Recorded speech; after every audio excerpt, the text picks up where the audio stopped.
మాటల మనిషి కాదని తాను చేసే అభివృద్ధిని చేతుల్లో చేసి చూపిస్తానని ఏపీ ప్రభుత్వ యార్లగడ్డ వెంకటరావు అన్నారు.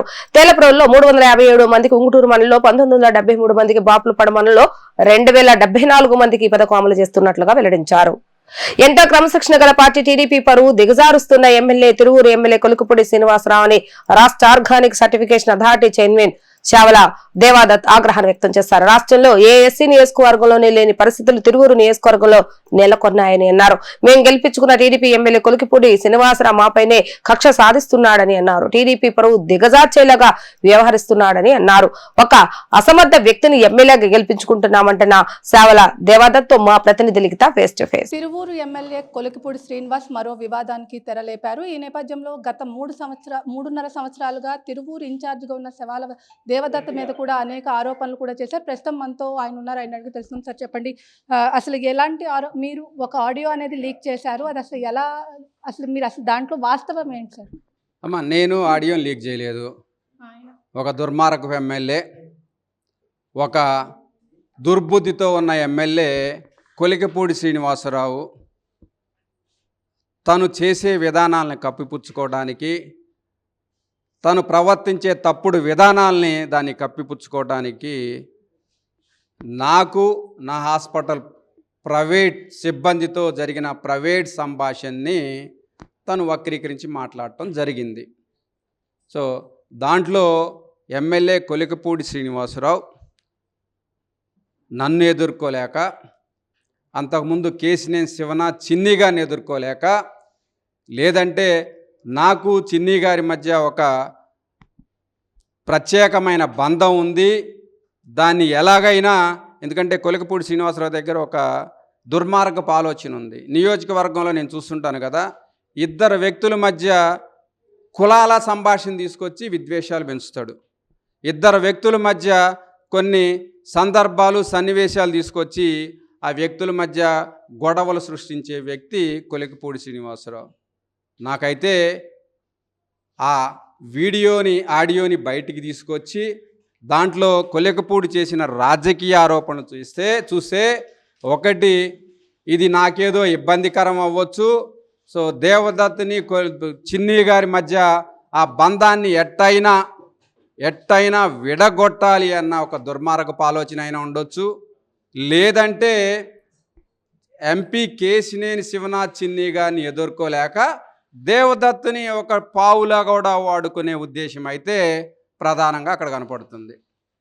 సార్, గత ప్రభుత్వంలో 3.5 సంవత్సరాలు అందరు ప్రజలందరినీ ఏకతాటిపై తీసుకొచ్చి టీడీపీ గెలుపు కోసం మీరు ఎంతో కృషి చేశారు. కానీ ఇప్పుడు గత 18 నెలల నుంచి కూడా ఆయన ఏదైతే చేస్తారో నిత్యం వివాదాలతోనే ఉన్నారు.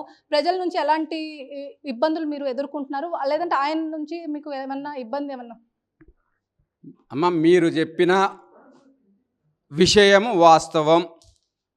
కరోనా సమయంలోంచి కూడా తిరువూరు నియోజకవర్గంలో రాజకీయ మరి ముఖ్యంగా తెలుగుదేశం పార్టీ కార్యకర్తలు అందరూ కూడా నిశ్శబ్దతలో ఉన్న సమయంలో నాకు తెలుగుదేశం పార్టీ ఇన్ఛార్జ్ ఇచ్చిన బాధ్యతల మేర ఆ రోజు నా కారుకి తెలుగుదేశం జెండా కట్టుకొని ఒక్కడిగా మొదలైన నా ప్రయాణం ప్రతి ఒక్క తెలుగుదేశం పార్టీ కార్యకర్తను కూడా ఒక్కొక్క డాట్ని కనెక్ట్ చేసుకుంటూ, ఒక్కొక్క ఇటుకను కూడా పేర్చుకుంటూ పార్టీని బలంగా ముందుకు తీసుకువెళ్ళిన నేను. నాకు తెలుసు, తిరువూరు నియోజకవర్గంలో తెలుగుదేశం పార్టీకి పార్టీ కార్యాలయం లేని పరిస్థితుల్లో సెంటిమెంట్ పెరుగుద్ది, తెలుగుదేశం కార్యకర్తలకి జోష్ వస్తుందనేసి 6 నెలల్లోనే తెలుగుదేశం పార్టీ కార్యాలయాన్ని స్థాపించాను నేను. ఆ కార్యాలయం ద్వారా రోజుకి 18 గంటలు పనిచేశాను. తిరువూరు నియోజకవర్గంలో టౌను 4 మండలాలుంటే రోజుకి 150 కిలోమీటర్లు ప్రయాణించి ప్రతి ఒక్క కార్యకర్తని, ప్రతి ఒక్క నాయకుని కూడా కలుపుకుంటూ వెళ్ళి తెలుగుదేశం పార్టీని పటిష్టంగా, బలంగా తయారు చేసుకొని ముందుకు వెళ్ళిన తరుణంలో ఆ రోజున్న పరిస్థితులను బట్టి కొలికిపూడి శ్రీనివాసరావుకి అవకాశం ఇస్తే, కొలికిపూడి శ్రీనివాసరావు 30 రోజుల ముందు వచ్చి అసలు ఏం చేశాడు? కొలికిపూడి శ్రీనివాసరావు అడుగుతాను, నువ్వు ఏం చేశావు 30 రోజుల ముందు వచ్చి?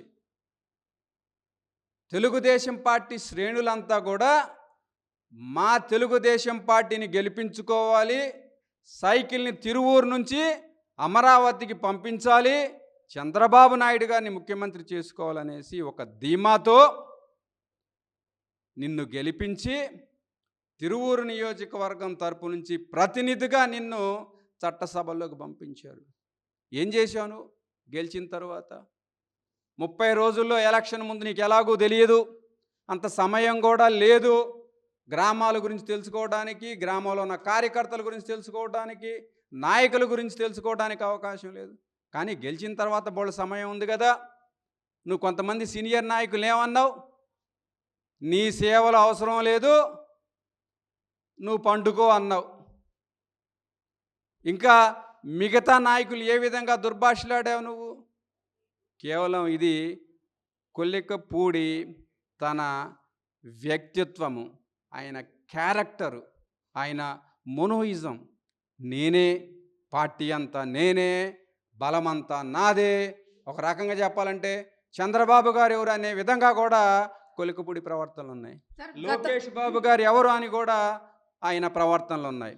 ఆయన ప్రవర్తన చూస్తే నేను తప్ప పార్టీ ఎవరూ లేరు, నేనే పార్టీ, నేనే బలంగా తెలుగుదేశం పార్టీని ముందుకు తీసుకువెళ్తున్న ప్రేలాపనలు సందర్భాలు కూడా చాలాసార్లు చూసాం. సో తిరువూరు నియోజకవర్గ ప్రజలు కూడా ఈరోజు 2 సంవత్సరాల్లో విసిగి వేసాగిపోయారు. ఈరోజు తిరువూరు నియోజక ప్రజలు రోడ్డెక్కి మాకొద్దు ఈ ఎమ్మెల్యే, మనం మీరు చూస్తే ధర్నా చేశాడు ఒక దద్దమ్మ ఎమ్మెల్యే కొలికపూడి శ్రీనివాసరావు, సమస్యను పరిష్కరించడం చేతగాక రోడ్డెక్కాడు. ఆ రోడ్డెక్కింది ఎవరి మీద? ఒక తెలుగుదేశం కార్యకర్త మీద. ఆ రోజు నినాదాలు ఛానల్స్లో కూడా అంతా వచ్చాయి, మాకు ఈ ఎమ్మెల్యే వద్దు అనేసి. అసలు అటు ప్రతిపక్ష పార్టీలో కానీ ఇటు అధికార పక్ష పార్టీలో కానీ ఏ రోజన్నా చూసామా మాకు ఈ ఎమ్మెల్యే వద్దనేసి? అది కేవలం కొలికపూడికి మాత్రమే సాధ్యమైంది. సార్, గెలిచిన దగ్గర నుంచి కూడా కొలికిపూడి శ్రీనివాస్ టీడీపీ మీద అనేక ఆరోపణలు చేశారు, ఎంపీ గారి మీద చేశారు. అదేవిధంగా క్రమశిక్షణ కమిటీ కూడా ఎన్నోసార్లు ఆయన పిలిచి మందలిచ్చిన పరిస్థితి. ఇక్కడ చూస్తే టీడీపీ రాష్ట్ర అధ్యక్షులు పల్లా శ్రీనివాస్ కూడా అనేక మార్లు పిలిచి క్రమశిక్షణ కమిటీ ముందు, కానీ ఇప్పుడు కూడా మళ్ళీ సేమ్ సీన్ రిపీట్ అయింది. ఎలా చూస్తారు? అమ్మా, ఇది కొంచెం వివరంగా చెప్పాలి అంటే కొలికపూడి శ్రీనివాసరావు ఎమ్మెల్యే అయిన తరువాత అసలు ముందు తన చేతగానితనంతో, తనకి ప్రజల సమస్యలు ఎలా పరిష్కరించాలో తెలియని విధానంతో కొలికపూడి శ్రీనివాసరావు మొదటిగా కార్యకర్తల మీద దౌర్జన్యానికి వెళ్ళాడు. తెలుగుదేశం పార్టీ తరపున గెలిపించుకున్న సర్పంచ్ శ్రీనివాసరావు గారు ఉంటే ఆయన ఎదుర్కోవడం చేతగాక పబ్లిక్ ముందుకొచ్చి ఒక గ్రామ ప్రథమ పౌరుణ్ణి దుర్భాషలాడుతూ గుడ్డలోడ తీస్తంతా అనేసి మాట్లాడటం జరిగింది. అది కొల్లికపూడి శ్రీనివాసరావు అవివేకం అని చెప్తాను నేను. అలా మొదలై ఆ తర్వాత ఎంపీ గారు కార్యకర్తలకు అండగా ఉండాలనేసి నియోజకవర్గం వస్తే మళ్ళీ కొత్త వివాదం తీసుకొచ్చాడు. సామాజిక వర్గాల మధ్య విభేదాలు సృష్టించాలనేసి, ఒక దళిత ఎమ్మెల్యేని తన పని చేసుకొని ఇవ్వటం లేదనేసి, అగ్రవర్ణాలు అడ్డుకుంటున్నాయనేసి మళ్ళీ లేని వివాదాన్ని కొత్తగా తెర మీద తీసుకొచ్చాడు. నిజంగా దళిత ఎమ్మెల్యే నీ పన్ను చేసుకుంటే నీకెవరు అడ్డు వస్తారు? నీ చేతగాంతనం కదా. నిన్నెవరు అడ్డుకున్నారు? నువ్వు అభివృద్ధి చేస్తానంటే చిన్ని గారు అడ్డుకున్నారా? అభివృద్ధి చేస్తానంటే దేవదత్త అడ్డుకున్నారా? అభివృద్ధి చేస్తానంటే తిరువూరు నియోజకవర్గంలో ఉన్న తెలుగుదేశం కార్యకర్తలు అడ్డుకున్నారా? కేవలం తన చేతగానితనాన్ని ఈరోజు మళ్ళీ తన చేతగానితనాన్ని ప్రదర్శిస్తూ సోషల్ మీడియాలో పార్టీకి ఇబ్బంది పరంగా పోస్టులు పెడుతున్నాడు. ఒక పోస్ట్ గురించి చెప్పాలంటే, పల్లెలన్నీ కన్నీరు పెడుతున్నాయి, రోడ్లు లేక విలవిలబోతున్నాయి. నువ్వు ఒక ఎమ్మెల్యే, నీ సామర్థ్యం నీకు తెలియదా? నువ్వేం చేయాలి? బాబు గారి దగ్గరికి వెళ్ళి, మాది దళిత నియోజకవర్గం, వెనుకబడిన ప్రాంతం, మా ప్రాంతంలో రోడ్లు ఇంకా ఎక్కువ కావాలి, అన్ని నియోజకవర్గాలకు ఇచ్చే నిధులతో పాటు ఈ వెనుకబడిన నియోజకవర్గాన్ని అభివృద్ధి పదంలో తీసుకువెళ్ళాలంటే ఎక్కువ నిధులు అవసరం ఉంటుంది అనేసి నువ్వు తెలియజేయాల్సిన అవసరం ఉందా? తెలియజేసావా? లేదు. పవన్ కళ్యాణ్ గారు పంచాయతీరాజ్ శాఖ మంత్రి, అక్కడికి వెళ్ళి 2 రోడ్లు తెచ్చుకో. మన యువ నాయకుడు నారా లోకేష్ గారు ఆంధ్రప్రదేశ్ రాష్ట్రాన్ని అభివృద్ధి పదంలో పరుగులు పెట్టించాలన్న దాంట్లో ముందున్న వ్యక్తి, అక్కడ 2 రోడ్లు శాంక్షన్ చేసుకో. పురపాలక శాఖ మంత్రి ఉన్నారు, ఆయన దగ్గరికి ఒక 2 రోడ్లు శాంక్షన్ చేయించుకో. విధానాలు ఉన్నాయి కదా, నువ్వు చేయాల్సింది అదే కదా. నువ్వన్నీ చేయకుండా ఒక సోషల్ మీడియాలో పోస్ట్ పెట్టేసి ఇంట్లో కూర్చుంటే అభివృద్ధి జరుగుద్దా? దానివల్ల పార్టీకి కదా నష్టం జరిగింది, నీకేమన్నా నష్టం జరిగిందా? తెలుగుదేశం పార్టీ, నిన్ను గెలిపించిన తెలుగుదేశం పార్టీ, కార్యకర్తల శ్రమతో కృషితో గెలిచిన నువ్వు ఈరోజు తెలుగుదేశం పార్టీ నష్టపరిచే విధంగా పోస్టులు పెడతానంటే ఖాళీ కూర్చోవాలా? నీకు వాస్తవాలు విధానాలు తెలియజేయాల్సిన బాధ్యత మాకుంది కదా, అదే తెలియజేస్తున్నాం. ఇలా ప్రతిసారి తప్పుల మీద తప్పులు, చేసిన తప్పులను కప్పుచ్చుకోవడానికి మళ్ళీ తప్పులు చేసి, ఈ క్రమంలో క్రమశిక్షణా సంఘం పిలిస్తే మొదటిసారి ఏం చెప్పావు? నేను కొత్తగా ఎన్నికైన శాసనసభ్యుడిని, నాకు విధి విధానాలు తెలియదు, నేను తెలుసుకుంటాను, నేర్చుకుంటాను అన్నావు. మళ్ళీ చివరగా మొన్న పిలిచినప్పుడు ఏమన్నావు? నాకు పెద్దలు దిశానిర్దేశం చేయలేదు, పెద్దలు ఎలా ముందుకు వెళ్ళాలో తెలియజేయలేదు, పెద్దల దగ్గర నేను తెలుసుకుంటాను అనేసి ప్రతిసారి కూడా పిలిచిన క్రమశిక్షణా సంఘానికి పిలిచిన ప్రతిసారి కూడా ఏదో ఒక వంకతోటి తప్పించుకొని వ్యక్తి కొలికపూడి శ్రీనివాసరావు.